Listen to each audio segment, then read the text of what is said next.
Welcome to SDHC's Health and Wellbeing podcast. Before we begin, we want to emphasise that the information shared in this podcast is for educational and informational purposes only. While we strive to provide accurate and up-to-date content, it is not a substitute for professional medical advice, diagnosis or treatment. Always seek the guidance of your doctor or other qualified healthcare provider with any questions you may have regarding a medical condition. Never disregard professional medical advice or delay in seeking it because of something you have heard on this podcast. Remember, your health and well-being are invaluable, so prioritise consulting with a medical professional for your personalised care.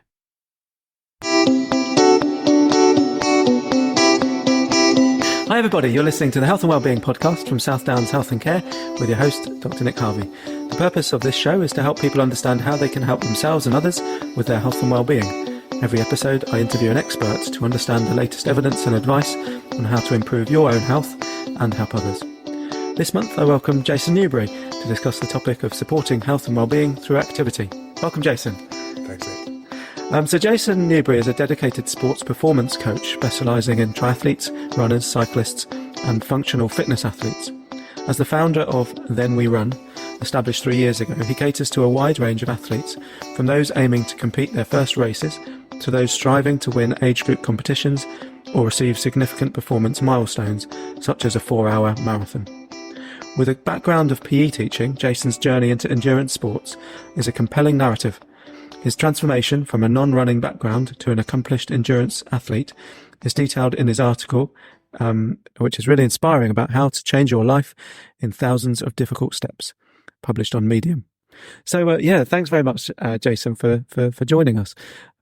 I'm fascinated to learn a bit more about your journey, as well as what you're doing with other people. And before we hit record on this, you were telling me about your son and a bit about your family and how actually this job fits around your life. So I'm interested to hear a little bit about that before we dive into how you support others. Yeah, absolutely, Nick. And firstly, thanks for having me. I mean, I think one of the things of endurance athletes is that they tend to listen to a lot of podcasts. It's a nice way to while away the hours when you're on the bike or running or whatever. And I didn't actually think I'd ever be sitting on a podcast on this side. So thank you for having me, and thanks for the nice introduction. Yeah, and my background is obviously, as you said, was a PE teacher, and that was something I sort of thought, well, I'll do my degree and go off and get a career in PE teaching, the way we'll go. And part of that then ended up with me signing up to do a marathon, and quite an unlikely person to have done so at that point, despite the PE teaching aspect of my life. And then after our son was born, my wife's also a PE teacher, so we were trying to balance both working in school 6 days a week with looking after our son and so on. And I had the sort of crazy idea of, well, what if I stopped working and went and did a master's degree and studied part-time, and I'll do the home stuff with him until he goes off to school. And that was fine. And I did a 2-year part-time master's degree whilst also doing the home dad stuff. And then just as I'd enrolled to do a PhD, and I was like, oh, this is quite nice, I'm going to carry on, I'll do a PhD and hopefully probably go into some lecturing. It became clear that our son had some more additional challenges. So he has autism, and his journey into education was then interrupted by COVID and so on. And he really struggled with that transition. So I now homeschool him full time. So I've ended up going from teaching classes of 25 to 30 to teaching a class of 1 and having to learn primary school maths and English again. So yeah, it's that aspect of fitting in other things I'd like to do in terms of endurance sports and my own sort of physical challenges is something that still resonates with me, even though I'm self-employed, because I spent so long in what's effectively a full-time job of homeschooling. And then once it was clear I was going to be doing that, and that was the best thing for our family, it was, well, how can I still stay involved in coaching? And that led to setting up a coaching business of working with runners and triathletes and so on, which I'm then able to sort of manage around home commitments and so on. So, I suppose that's how I end up here, having thought when I graduated, maybe it was 15 years ago, that I'd just be a PE teacher for the next 40, 50 years, and that was it. But it's funny how things switch around like that and get you places. So you're now a small business owner. Yeah, that part of it was, I think that's probably the hardest part of the job, making sure that the paperwork is correct. That's always the dreaded moment every year of, right, okay, have I kept every detail that I need to keep and so on. And that's, self-employment is a whole different world that I wasn't quite sure I wanted to venture into, but we're here. Yeah, absolutely. And I suppose it's one of those necessities that you just get done, don't you? But it's not pleasant. I'm interested then as well, before we leap on to how you help others keep fit. You've clearly got a really busy diary. You're supporting your son, which must be really challenging for you through homeschooling. You're running a small business and supporting other people to keep fit. So how are you doing it yourself? I don't know. I think when I wrote the article that you referenced earlier, it came from a place of recognition of the changes that I'd gone through as a person, really, through endurance sport, and reflecting back on me as an 18, 19-year-old who really wasn't ready for the challenges of life and so on. When I first left school, I enrolled to do physiotherapy and did that for a year and was due to go on my first placement. And the first placement was going to be on the cystic fibrosis ward. And I said, I can't do that. I'm not mentally mature enough to go and help people who are struggling like that. So anyway, I'll go and work in the secondary school teaching PE. That seems like it's going to be much easier. But once I got into endurance sports, I started to develop this almost a self-belief, but also a willingness to challenge myself. And when you're out running for 4 hours, you will spend time thinking, I can't do this. There's no way I can physically do this. I'm tired. I just want to stop. This doesn't matter and whatever. And that starts to seep into everyday life when you overcome those challenges, I think. And so now, anyone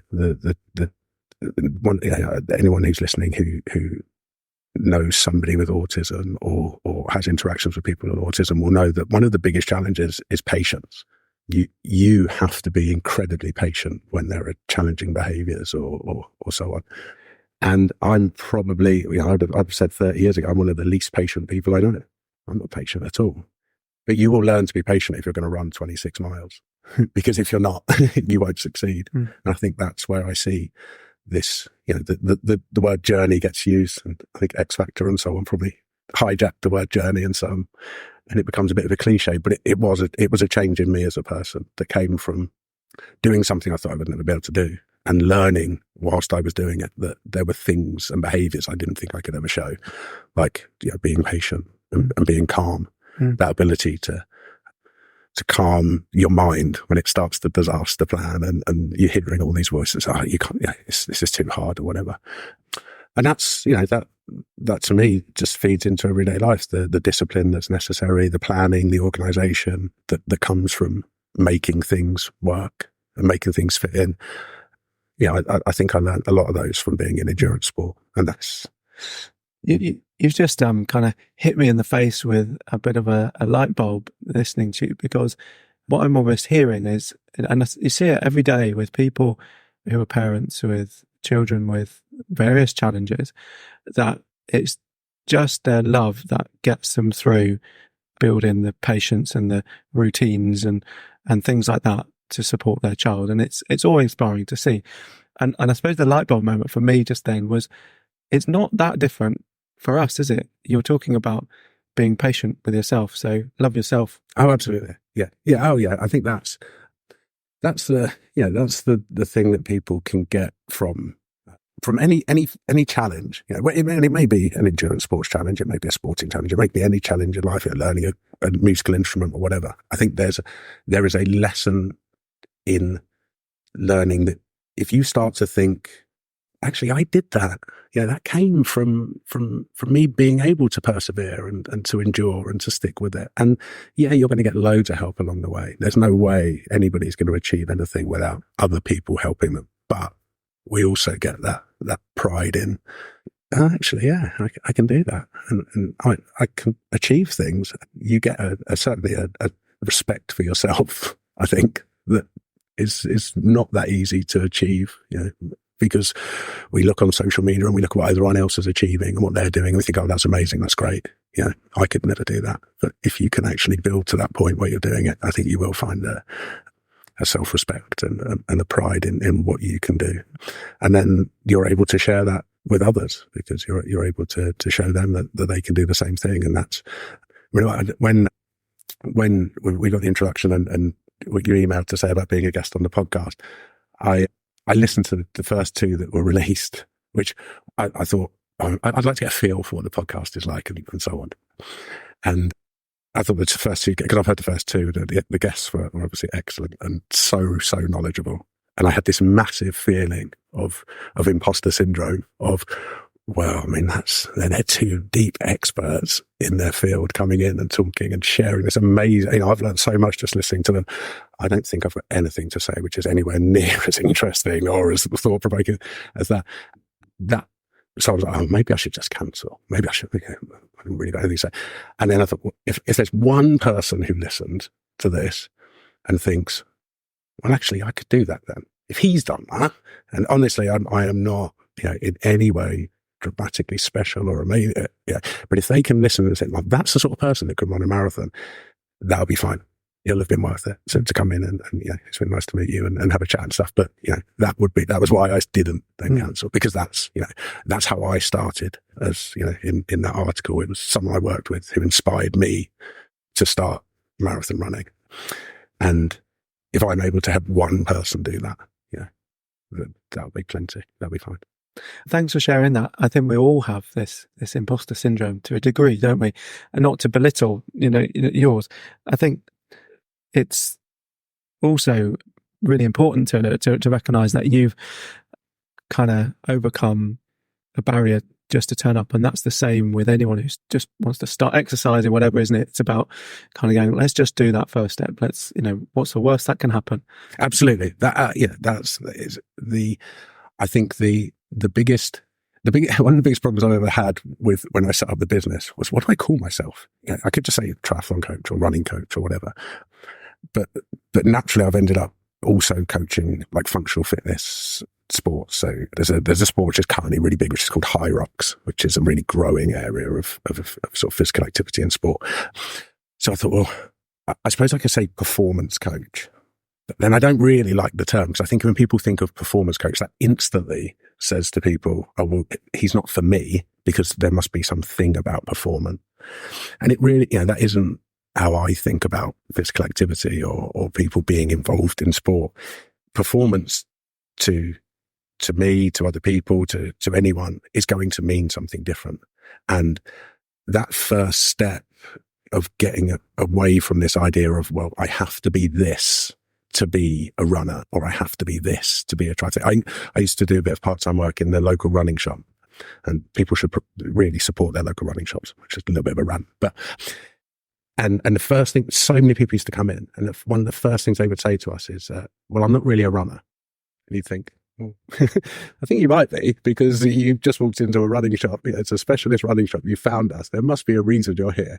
Yeah, I'm not really a runner, but I've done, park run for the last year, and I've done a few 10Ks, and I'm signed up for a half marathon. And you sort of think, well, you are a runner. It sounds like you're a runner if you're doing all those things. And helping people on that step to say, yeah, I am a runner. And that's great. That's amazing. And it starts from that belief of, okay, but I'm not there yet, and I want to get somewhere, but it does take a small first step. And the further back people are, there will be people, listening maybe, who think, look, I can't even walk for 5 minutes, let alone think about running. This has got nothing, this isn't for me. The further back you are, the more you have to be willing to go slowly towards where you want to get to, and also be really clear about where you're trying to get to. I think one of the biggest mistakes people make when they're getting into, they want to make a life change with physical activity, is they allow themselves to have an ambiguous target. Or, I want to be fitter. I go, well, what does that mean? And when we don't have a clear definition of what that means, it's very easy to just allow yourself to just coast along and not actually have a step. So one of the first things I always work on, and this is regardless of whether somebody says to me, oh, look, I've got a place in the London Marathon and, I can't even run for 5 minutes, or it's someone who comes in and says, I want to break 3 hours for the marathon, is we need to know where you want to go, and we need to really define that goal and make it a concrete thing of, what does that look like? We need to know why you want to achieve that. And then we need to know where you are. And then we can start to plot the journey. We can say, right, these are the steps. This is what you can do today. This is what you can do tomorrow. This is what we're hoping you'll be able to do in 3 months, 6 months, 9 months, whatever it is. And that's the game then, is how do we go from here to there? But we need to know where there is, and we need to know where here is. And then after that, it's just details. So we're starting to tease out what a coach is then, and what why should somebody choose you or another coach? Yeah, no, I think if I could have one skill set that I think I probably don't yet, I'm not quite happy with at the moment, is that sort of marketing aspect of myself and I blame it on my teaching background. In terms of, the last thing we would do as a teacher is stand around saying, hey, look at me and how great I am, and these are the things I achieve. So, yeah, I think, where I think coaching adds value to people is it's about understanding all the things that go into making changes and getting a, performance, whatever that performance is, whether it is just whether it's you want to do a marathon in a certain time, or you just want to finish a marathon, or you want to finish a park run, whatever that is, that's a performance. That's a thing. It's something you're going to achieve. And what I believe a coach is able to do is help you firstly identify where you are. And I think so many people either underestimate or overestimate what they're physically capable of. And that can be a challenge, because they want, they're eager. They watch the London Marathon in April. They're inspired. They sign up for the ballot the next day. And I think it was 650,000 people in the UK said, I want a place in the London Marathon. And, the vast majority, 90% of those aren't going to get a place. But to actually say, the steps you'll need to take to get from here to finishing that race, this is what it will take. These are the challenges. This is what you'll need to be able to do. And also, there's all these other things that you may not have even thought about that, from experience, I can tell you will make a difference. It's not necessarily going to be about whether or not you're motivated to do it, because that'll come and go. It's whether or not you have the systems in place to say, right, well, this is when I'm going to do this run, and this is when I'm going to do this run, and this is how I'm going to organise my life around dropping the children off at school and getting to work and so on. So I'll typically say to people, well, what time slots have we got where you can regularly train? And I say, well, I've got an hour before work, on a Monday. Okay, well, what does that look like? Well, I get up, I'd have some breakfast, and then I leave the house at 7, and then I've got to be at work at 8. Okay, so you haven't got an hour, have you? Because you've got to get to work. Or when you get to work, you can't just walk in covered in sweat, in the rain and saying, right, I'm ready to start my day. So is there a shower at work? Well, no, there isn't. Okay, well, where are we going to do that? And it's those little things that actually make or break people's preparation for things that they don't think about. So I think there's that element of it. There's the element of trying to be a calm constant for people, because they're really enthusiastic, and then they go on this roller coaster of, I'm really, really keen on it. I'm going to go crazy. I'm going to do loads and loads of training. And then after a week, that starts to fade. And then after 3 weeks, they've got no motivation, and it's all too much, and they're not going to be able to do it. And they've not trained for 3 days, and the world's ending. And trying to be that far more sort of linear approach of, look, this is where we're going. Just come back to where we are. Let's bring it back down to actually stating facts, because people emotions start running high, and it's okay, let's deal with the actual facts. They suddenly their knee hurts or their foot hurts, and well, my foot hurts, and therefore I'm not going to be able to do the marathon. Well, the marathon's in 3 months. We've got a pain in your foot. Let's stick with what's reality. And they're the things that I didn't think coaching was about when I got into it. I went and did a master's degree in exercise physiology and learned all these wonderful things about energy systems and muscle fiber types and so on. And then realized that the vast majority of coaching isn't anything to do with any of that. It's about behavior management and trying to help people, psychology and so on. One of the women who I've coached for a number of years, I spend probably more time speaking to her about sports psychology than anything at all. And she did a London Marathon this year, and she's a sports psychologist. That's her job. And yet I'm spending time talking to her about sports psychology as a physiologist. And yet so for me, that's what coaching is it's where's the value? What am I adding? What does this person need from me? And I think what you're pointing to there is that I think most of us limited by our own belief systems. Absolutely. So we're limited by our emotions, by our self-doubt, and it's just unlocking that. Yeah, that's it. I mean, I think for some people that's almost all we're ever doing is just saying, what's the conversation happening? And as we develop as relationship as coach athlete, we start to have conversations where they will say things that they think that they probably don't ever tell anybody else. I can't do this because, but I'm always someone who does it. And one thing that they probably will all complain about, with me is I won't let things like that slide. If you say something like that, then I'm going to question you on it. I'm going to challenge you on it, because I think they're the things that actually make a massive difference. So many people are very, very quick to say, yes, but I can't do that because, okay, well, let's really get into that. Why do you believe that? What's making you say that? And the conversations we have with ourselves are you're always listening when you speak to yourself. So you've got to be really careful about allowing yourself to build a narrative of, I can't do that because, or it's not fair because, or whatever it is. And that's where we really start to get into it. And other times it's dealing with things like, obviously a lot of the people that I coach want to do more. Am I doing enough? I want to do more. I want to be better. I don't want to run 8 miles today. I want to run 12 miles today because I feel like that's what I need to do. And it's telling them to, no, just hold back. We don't need to do that. We don't know. We can come back. So the challenges are very big. It always comes back to that idea of, where's the value for that person? What am I adding to that person? And that's, the joy of the job, really. Yeah. And I guess helping people be objective. With you talking, it's making me remember the kind of very basic psychology that thoughts, it's always thoughts that lead to emotions, and those emotions lead to actions. And we need to really dig down beneath what people's thoughts are underneath emotions, don't we? And too often, all of us don't even reflect ourselves about what those thoughts are. Yeah, that's it. And I think that's, with like the mindset movement and people really say, the mindset, this is something that's really, I think to be a good endurance athlete, and I don't mean that from what's your performing, what's your time. Tell me your time, and I'll tell you whether you're a good endurance athlete, because I could show you someone and knowing physiology and testing people in the lab and things like that, and looking at people's physiology.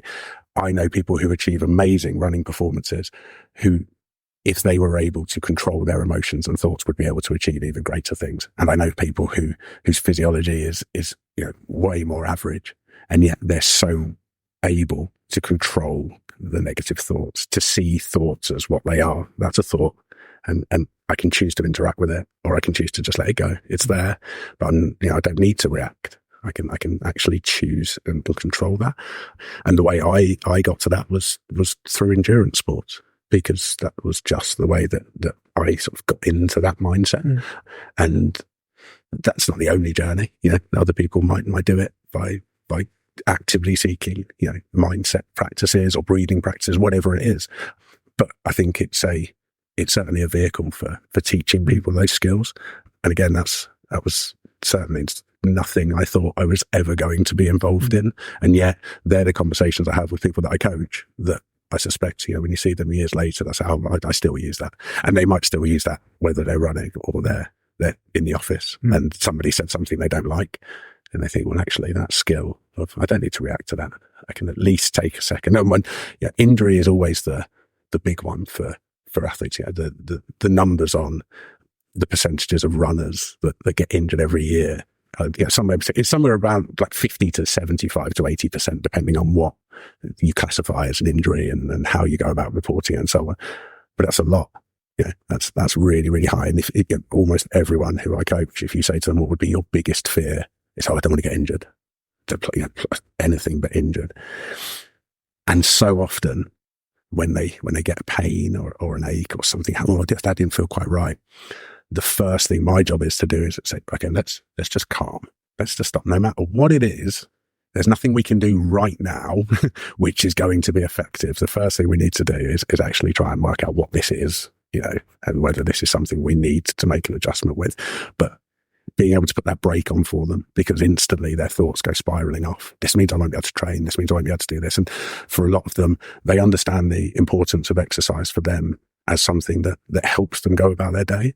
That actually, if that suddenly gets taken away, well, actually, I don't feel great when I don't get to do some exercise and so on. So it's a big thing, and that's probably one of the biggest challenges of the job is that feeling of, you're setting somebody a training session, you think, oh, I hope it will go okay, and I hope they're able to carry on doing it, because the last thing you want is to be saying to people, actually, we need to stop right now. And that does very, very, touch wood, very occasionally happen. That the only thing we can do if we get a stress reaction or something like that is to stop. We need to find a different thing we can do. But it's, that's the big, one of the big challenges really is trying to help people through that, because it is, as you say, the emotions start and the thoughts start, and everything's really bad. I'm interested to take a little bit of a step back as well, because why did I invite you in the first place? I should answer that question because of your thoughts about how you're going to impact people. I'm just frightened really about how inactive we are as a population. So first of all, I think it's worth noting that activity has a huge impact on our health, mental health and physical health. So such that if you're inactive, which is 30 minutes of moderate intensity activity 5 days of the week, if you don't achieve that, there's huge increases in the chance of you developing several cancers, heart disease, strokes, high blood pressure, Alzheimer's. The list is really quite long, such that 1 in 6 deaths are attributable to inactivity. So for me, activity is a key tool in preventing people ever developing problems, and also with tackling those problems. So why then invite you? I think because you've been really key in a number of people's lives to increase their levels of activity. And I think that has 2 effects.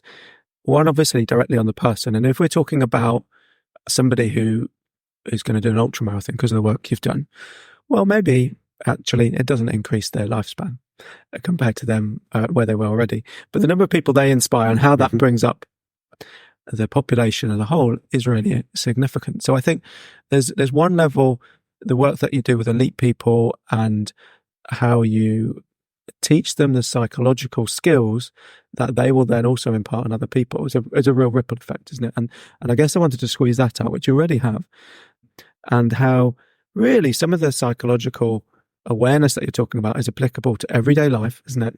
And how actually the best leaders do exactly what you're saying in terms of, winning that, completing the marathon or improving your time. The best leaders employ the same skills in their day-to-day life. So I think it's that. And then also I'm really intrigued as to, how you interact with people who are basically inactive and you've turned their life around. You've reduced their chances of dying from one of these irreversible diseases by around 30%. This is huge, right? This is more than anything I can do. So just to put things in perspective, if I treat somebody with a statin medication, I've probably got to treat 30 people if I'm going to prevent one heart attack. Wow. For every person that you make active from inactive, you're probably, reducing their chances of something significant by at least a third. Yeah. Right. And that's, I know when we spoke about organising the podcast, I said that the statistics in terms of inactivity and what that means are, because it's just not something that I interact with on a day-to-day basis. It's not, they're not the things that I'm sitting at home and reading about and looking at those numbers, but I'm aware that we've got, it doesn't take a lot other than watching the news to realise that there is a huge problem with how the health service operates in terms of being under pressure of dealing with diseases, which we can quite clearly. I was thinking on it after you emailed, and I thought I'm going to ask Nick if he can tell me any drug or treatment or anything which would have an effect similar to exercise in terms of, I thought, if there was a paper that was released and said that there's this wonder drug or whatever it is, and it's able to do all these things, would that get published? Or would someone say, there's just no way that there's something that can do all that that's also effectively free of charge? Yeah, absolutely. So let's just try and rise to that challenge. I think, first of all, let's not forget that we're talking about prevention. So a lot of drugs we use are to treat. Yeah. And there are some drugs that are going to make, a huge difference between survival and not. Mm-hmm. And be that, I don't know, a medication that dissolves a clot if you're having a heart attack, mm-hmm. or you've got a clot in your leg. Even antibiotics, I'd argue we use them too much. So the percentage is diminishing even with antibiotics because we use them so often, when actually I think we'd get better without them. But if we look to preventative drugs, I suppose the closest are the weight loss drugs. Okay. And actually they're really good at losing weight. But let's not forget that inactivity is a bigger cause of death than obesity. Yeah. So if you're active and obese, you're safer than thin and inactive. So obviously it's better to have a good weight and active, of course, but I think activity is more important even than those drugs. What other preventatives? I've talked about statin medications. I suppose aspirin is a preventer of heart attacks, but actually the evidence is that it is more likely to cause like a bleed from your stomach than prevent a heart attack if you haven't had a heart attack yet. Okay. So even then, so we're scraping the barrier. Yeah, and I think that's I remember reading an article a few years ago which made a big argument about, look, stop saying that exercise is medicine. Medicine is medicine, and exercise is something different, or activity, and so on. And I think that's I think that area is something that we need to acknowledge there's a difference there, but the ability to have a dramatic effect on your health by being active is so almost abundantly clear that the question I then have is, okay, well, why isn't it sticking?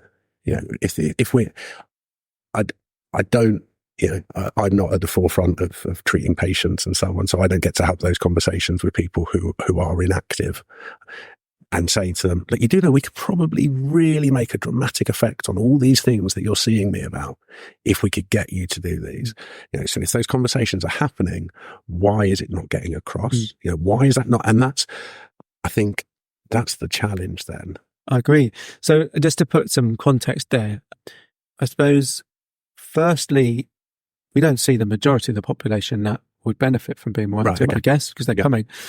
If I tell somebody that activity would help them, I know that about 1 out of 8 of them would be more active. Okay. So that's better than a lot of drugs anyway, me just saying. Yeah. So we try to. But I think, what about the 7 and 8 that aren't? That's what interests me. And I think that is because of the time and skill that people like you've got, right? So that's why you're here today. I was really interested to listen to the steps that you were thinking about. So, identifying where you are, that takes time, doesn't it? What's your starting point? Identifying your goals. And then the other things you were saying is holding people to account, challenging them, be the constant. That takes real time, doesn't it? Yeah, absolutely. That's, and I remember, I said to you before we started recording, and I had a conversation yesterday with a guy I coach who's a physio, and he said, look, I get 10 minutes. And he knows as well as I do that I'm the world's worst at keeping to a time thing on a conversation. So, when I first meet with clients, I might go in, so the intention really is to be here for about an hour. We'll have a cup of coffee together, and we'll just start to work out how we're going to work together, what the goal is, and what we're going to do. And sort of 2.5 hours later, we're still sitting there and we're talking about it, because the layers start to come away as you start getting there, and what they first think is the goal suddenly changes, and so on. And then the ability to check in with them on it. So when I coach people, I wanted to have some level of what does the person need? And for some people, they need somebody every day to be checking in with them and saying, are we doing this? Because their lives, they have jobs where things might change. So they might think they're going to go for a run that evening, but then a meeting overruns. So what are we going to do the next day? Do I now do the run that I was supposed to do today, or do I move something else, or do I do an hour run, or do I now do whatever? So there are some people I coach who it is a daily interaction, and they may be people as well who have dealt with injuries previously. So we're having to go through a system of building up their running in reaction to what signals they're getting back from their body. I ran for half an hour and I felt knee pain at a level of 2 out of 10. Okay, well, what should we do tomorrow then? Okay, well, at that sort of level, we would probably try and do, maybe 30 minutes again. So they might need that level of interaction. And then other people I coach, I will check in midweek. They'll do some training Monday, Tuesday, Wednesday. We'll send a message on Wednesday, check in, see how things are going. What's the rest of the week going to look like? And then we'll check in again on the Sunday. And that's all they need as that constant of, that twice a week. And I'm absolutely well aware there is no way that can happen with a physio, a GP or whatever. The numbers are just, the scale of it is completely different. And that's, when you say about how I organize my business around life and other things that I'm doing, is that's just the structure of the company that I run, is that I couldn't do that if I had 50 people that I was coaching. There's no way that would be sustainable, or what would happen is it would become diluted. And one of the reasons I stopped teaching was after our son was born. I'd always been someone who when I started teaching, was time was not a thing. I didn't say to people, well, at 5:30, that's it, you're all going home, get out, I'm done. Time says I have to finish at 5:30. Away we go. It's the cricket net overruns. We do Saturday morning fixtures and stand around and be there, till mid-afternoon. After our son was born, that changed, and I would start finding myself looking at the watch and thinking, I can't go home now. Actually, I've got a 6-month-old at home, and that was one of the drivers to say, no, I don't want to do this. I don't like that. I don't like that feeling of, I'm supposed to be here with you and helping you develop your sporting ability. This is your time as a student, but actually I'm mentally already checking out and wanting to go home. So I just, said, I don't, there's probably another way we can live that isn't that. And the same applies now with the coaching business. I think if I suddenly had 50 people ring me up after I'd been on a podcast saying, oh, quick, I need you to coach her, that wouldn't be feasible, because I know what would happen is, as the business has grown, and the woman I told you about who was the sports psychologist, I had one athlete that I was coaching. And if you've ever, there's nothing quite like having a small business and telling people you're a sports coach, and they say, oh, who do you coach? I've got one person. And you just think, and that, again, that's the journey. That resonates then with, okay, well, I want to be a sports coach. I want to have a business where I'm working with a group of people and we're trying these amazing things that we want them to achieve. But it starts with one person, because until you've got one person, you can't have two. And until you've got two, you can't have four. And then it does grow. And again, if you want to run a 10K and you can't yet run one, then it has to be one before you can do that. And you have to just be willing to accept it takes time. So I'm keen to explore goal setting, because you identified that as one of the key things. I'm used to hearing things about SMART goals. Yeah, absolutely. And I've been convinced away from them a little bit. So I'm keen to hear your take on goal setting and how you define it. The GCSE PE teacher in me is delighted to hear that. I think they've moved on to SMARTer now. I think they've added on a few letters as these acronyms tend to grow, don't they? And then we start chopping things out. And I think, if the woman I coach is the sports psychologist, she'll be terrified to hear me talking about like specific names for things like goal setting and so on, because she's probably got this long list and all these papers into looking at different levels of it. And that's where I think there's a crossover between understanding theory and understanding the application of it. So I don't tend to work through a set of like, right, we need to make it specific, we need to make it measurable, it's more a case of how does this person function with a goal? Don't even know that that's a goal and going from, or is it just a dream? And for me, the difference is, a dream is something that you think about and think that would be nice, and a goal is, well, this is something I'm going to do, and now the challenge is to work out how I'm going to get there. That's then a goal. You can have as many dreams as you like. The dreams, dream away. And that's one of the things that I think people probably don't do enough of. Dream away. Think about everything you like. But once it's time to say, right, this is a goal now, then it's time to say, but how do I get there? And also, one of the things I speak to a lot with people who I coach is, are you willing to pay the cost of achieving that goal? Because we like to think about the good parts of doing something. I'm going to be someone who's going running and it'll be great and so on. But do you know there's a cost involved? And can I help you measure that cost and check that actually you're willing to pay that cost? So if you're willing to get up at 6 o'clock to go for a run first thing in the morning, are you willing to go to bed at 10 o'clock at night? Because if you're not, then that's actually going to be a problem. because what's going to happen is you're just going to end up tired. And when you end up tired, you're either going to miss sessions, or we might get injured, or we might get ill, or you might get stressed. And that's part of the job as well. And I think that's key to goal setting, is once you say what the goal is, we need to work out what's the investment that needs to go into that. And that to me is how I help people build a goal. And partly that just comes from the experience of working with different people who had similar goals. And sometimes it's saying to people, I don't know how we're going to achieve that yet, but these are the things I've done with other people that might work. So I work with a woman who's an ultra runner, and she was just done the South Downs Way 100, which obviously is a run from Winchester to Eastbourne, and over the most ridiculous hills.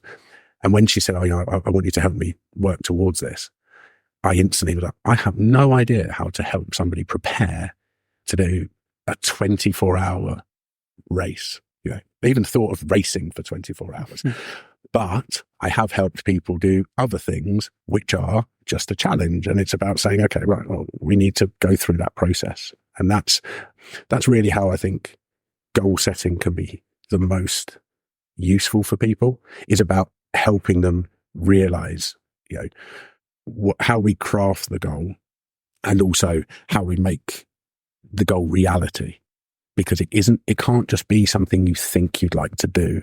It has to actually, you have to be aware of how that can happen and what it will look like for that to happen. So what I'm hearing from you is you almost commit some dreams, write your dreams down, express your dreams, and set some goals that are on that trajectory. Yeah, absolutely. Yeah. And I think that, the word commitment and acceptance of the challenge is really, really big. And it was the woman I coached, a sports psychologist, we were talking about acceptance of challenges when she was praying for the London Marathon. She said that really resonates with me. A lot of the sports psychology work I do, we look at acceptance commitment theory. And I said, I didn't know that's what it was called, but that sounds a lot like what I'm talking about, which is that, okay, this is going to be hard. And that's a key element of it, is I think for a lot of people, the message is often, oh, it's okay. It won't be that hard. It won't be that hard. And actually it's like, well, no, it will be hard. It is going to be hard. You're trying to do something which is going to be hard, but that's okay. It's okay that it's going to be hard. It's okay that you're going to think, I don't want to get off the sofa. I want to sit here. I want to watch another episode of what I'm watching. This is nice. Out there's cold and wet, and I don't really want to go. And that's okay. We can build you up to being someone who does that. And I think that's one of the things I always ask people to commit to when we train together is, if you really, really don't want to do a session, can we start? Go and do the start of the session. And if it's supposed to be a 45-minute run or a 50-minute run, can we do the first 5 minutes? And if you really don't want to continue, turn around, go home. That's it. You've done 10 minutes. Now, if people just did that, we're already on the way to getting 5 by 30, just by doing, and I know the statistic of like, it has to be 10 minutes to even count. Like, I think they might have moved away from that, haven't they, in terms of, quantifying what does and doesn't count as physical activity. But the 5-minute thing didn't come from, oh, well, if I do that, then at least we can tick the box of, they're being physically active. It came from my experience of so often what the reason you don't want to go is because you're thinking about what you will feel like when you're running. And you think, I know what's going to happen. I'm going to go out, I'm going to start running, and I'm just going to hate every single second of it. The whole time I'm out there, I'm just going to want to go home. And so often when you are running, that isn't what happens. You start to think, well, this isn't as bad as I thought it was. That's normally the process. This isn't as bad as I thought. Well, if I do 2 more minutes, then at least I'll have done 14. Oh, hold on, that escalated quickly. And then, well, if I'm going to do that, I might as well run to the end of the road. And then by the time you do that, you're over that barrier. And the starting thing is because what you're doing is you're reacting to that emotion of, I'm going to hate this when I'm there. And I love what I'm doing right now. And just talking to you about that is, like one of the challenges with autism is what they call autistic inertia, which is that feeling of wanting to continue what you're doing, whatever it is. So if you put our son in front of a book, he's sitting and he's reading. If it's dinner time, that process of going, look, stop the book and come and have dinner is one of the biggest challenges we face each day. But there's lessons there, not only into how you can relate to autism and people with autism in terms of understanding how they feel about things like that and why it's a challenge for them, but also, that feeling of, oh, I don't really want to go to the pool and swim, or I don't really want to go out and walk. I want to stay doing what I'm currently doing, even though I know that's not the best thing for me. Even though I know sitting for 4 hours at a time is one of the worst things I could possibly do if I've got, challenges like diabetes and so on. I need to do it, but I don't really want to. And if we can overcome that and get moving, then that inertia of, well, now I can just keep moving because I'm already doing it now. And then if we need skills to continue, then we put those in place as well. How do we do that? But one of the messages I'd be really keen to get across to people who aren't physically active, if they know someone who is they're not different to you on that mental level, other than the fact they've got some skill set that allows them to get. So many people who I work with, myself as well, we have those moments of, I don't want to do this.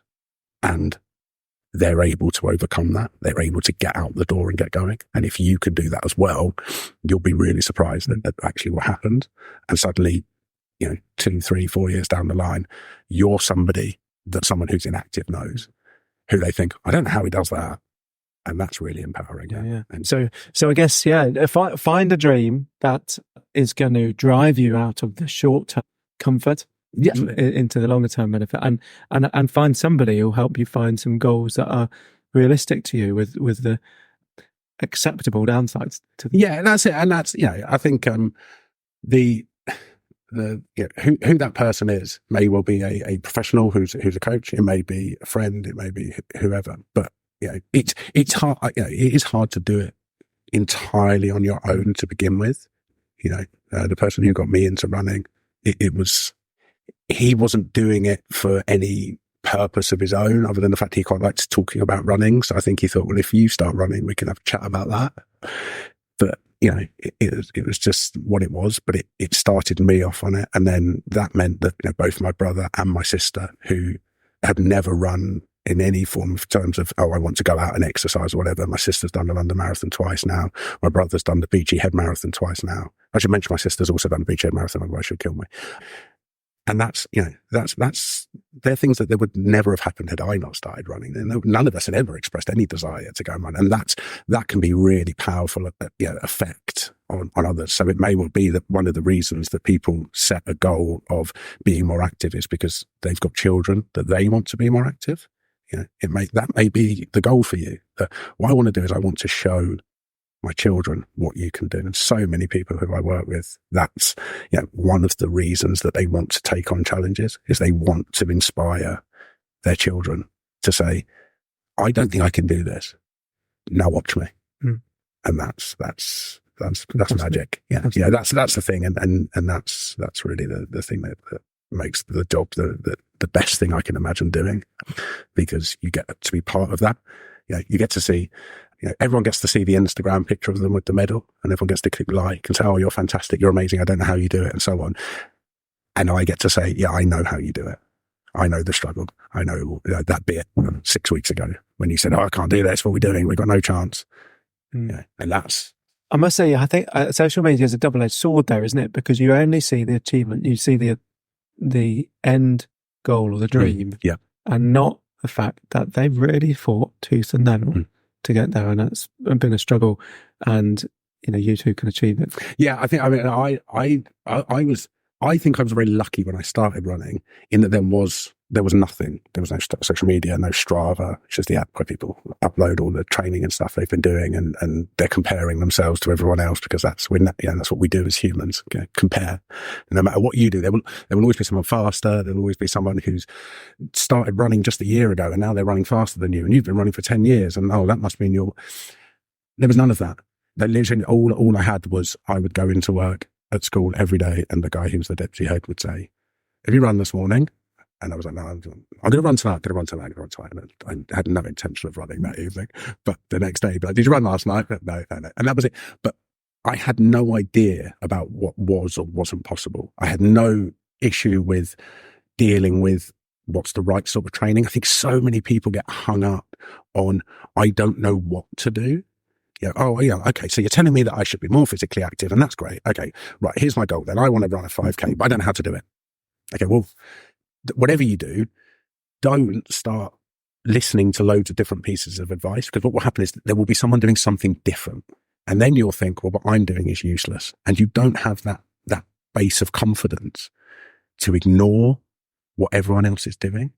And that's, even we're watching people at the Olympics who will have had to counteract hearing what other people are doing. And they're like, well, they have to trust the training they've done. Oh, but, the athletes from Norway have done this, and the athletes from America are doing this, and I haven't ever done that. And that just trickles all the way down. That trickles all the way down to people who I coach who are training for an Ironman. Well, my friend's doing an Ironman, and he's already done a 20-mile run, and we've only done a 12-mile run. I think I need to do a 20-mile run. And that, a lot of that comes from social media and that comparison. And whether I'd have had the confidence to build up my training when I first started running, I literally was like, well, I guess I just need to run more. And that's what I need to do. I signed up to do Beachy Head Marathon. And obviously people who know it locally, it's pretty much don't do that as your first marathon, because there's a lot of hills.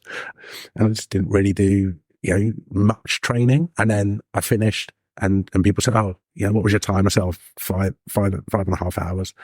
And so people are, oh, okay. And it's really hilly. It's really hard. And then, oh, no, that's good. Well done, you. And you're like, oh, actually, okay. Well, I thought, what can I do? I've got to go back and do another one now, even though I'd even sworn to myself 1,000,000 times during the race, I'm never doing this again, because it really hurt. So, and I remember sitting at home and thinking, there must be something I can do to do that race better. And EastEnders had just finished. And I thought, if I ran every time EastEnders was on, I bet I'll be better at doing a marathon.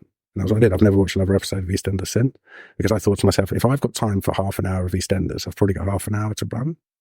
Now people will be like, oh, habit formation and so on. And there'll be people on TikTok and Instagram or whatever telling you that this is how you do it. I didn't know that. It was just something I thought to myself, well, let's do that and whatever. So I didn't have to deal with any of that. It was just find your own way of working it out.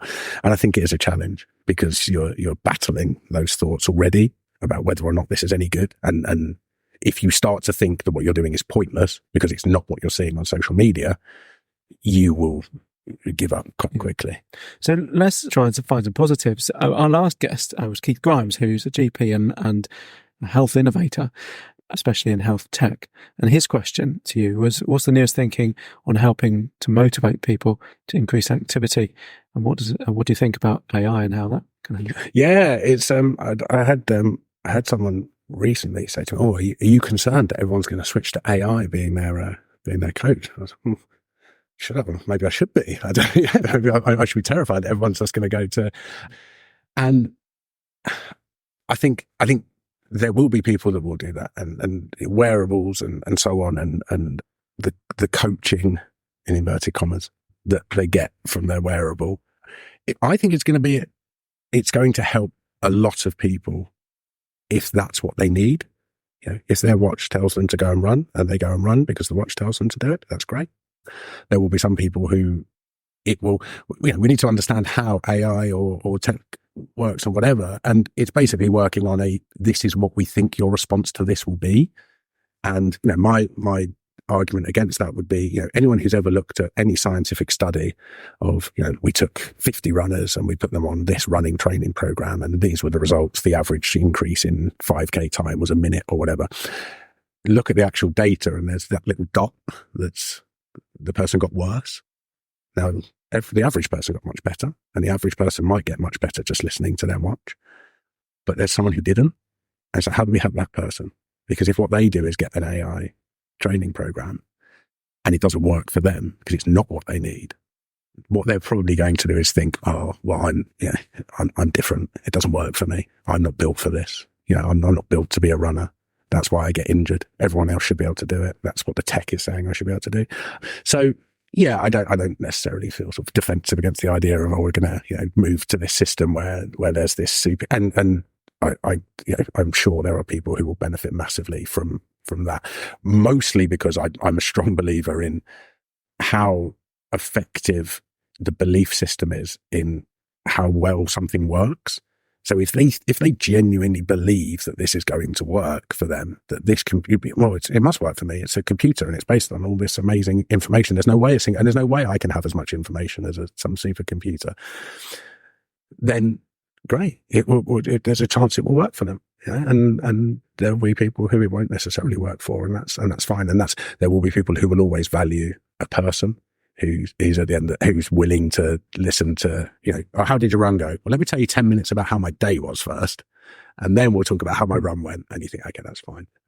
So yeah, that's how I think about the tech revolution. If it means more people are doing it because they've got, a system they've spent money on and they like and whatever, great. More people active, and I suppose for me as a business owner, the more people that are running, the more people there are that will want running coaches.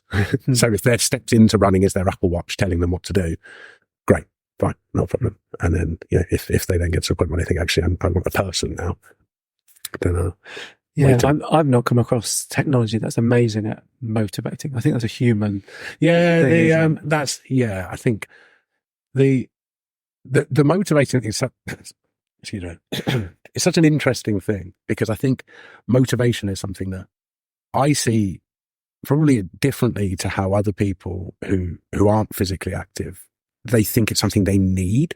I just need to get motivated. That's right. If I could just find something that gets me motivated. And I see the downside of motivation quite a lot with the people that I work with, because they're motivated to do well, and therefore they make decisions which aren't necessarily the best interest in it for where they're going to. So that element of, I'm motivated to do well, so I'll do more. And it's like, well, actually, that doesn't work. But I'll also see the downside of it of there's somebody who was motivated last week, and then this week they're not motivated anymore. And what we get is this massive fluctuation in their levels of training, where again, it comes back to that constant of, well, no matter how motivated you are, we need to stay on what the plan is. And when you're not motivated, we still need to stay on the plan. Mm-hmm. And it's just come back to the path. You can, I always sort of liken it a little bit to, if you're walking through a high street, I say you're walking through the high street to get to the train, you can window shop, but then, you can't stop. That's when there's no motivation. I just can't do it. I'm just going to stop here and sit and have a coffee.